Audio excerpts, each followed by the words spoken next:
The debate over gun ownership has been a part of the national conversation since, well, quite some time.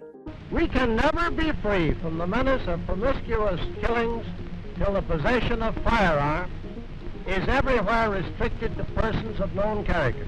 At the present moment, a person who's insane, a man with a long criminal record of having killed a dozen people, can go in and buy a rifle. Those who seek to inflict harm are not fazed by gun control laws.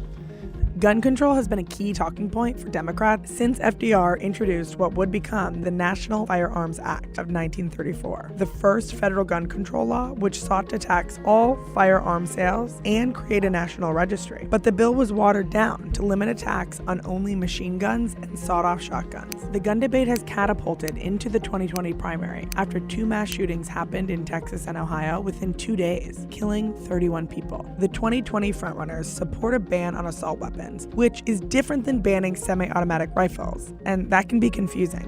They're worried that the government's going to ban semi-automatic rifles and high-capacity magazines, so they've been coming in looking for those. Joe Biden's proposed policy would put bans on assault weapons and high-capacity magazines, something he has been behind since helping to author the federal assault weapons ban back when he was the chair of the Senate Judiciary Committee. Part of the confusion around assault rifles comes from the 1994 ban, which uses both terms, stating the restriction on manufacture, transfer, and possession of certain semi-automatic assault weapons. Within the legislation, a clause directed that the ban expire unless Congress specifically reauthorized it in 2004, which it did not. So let's break it down.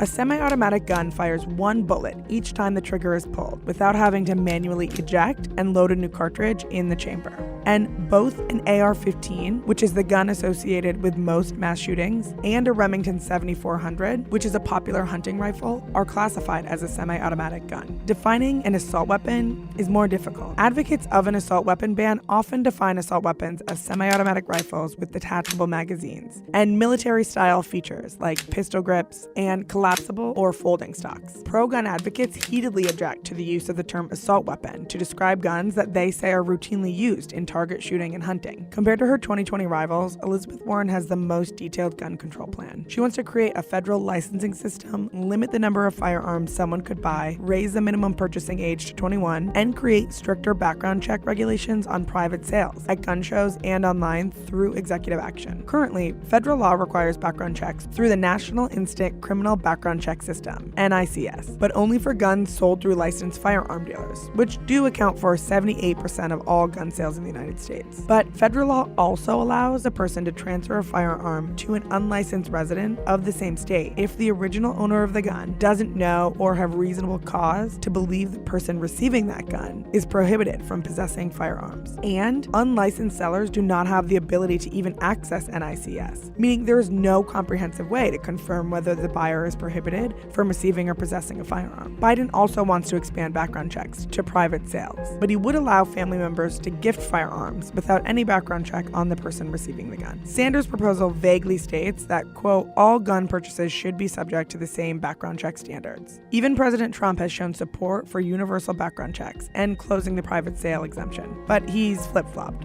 I think we can do meaningful, very meaningful background checks. I want to see it happen. For the most part, as strong as you make your background checks, they would not have stopped any of it.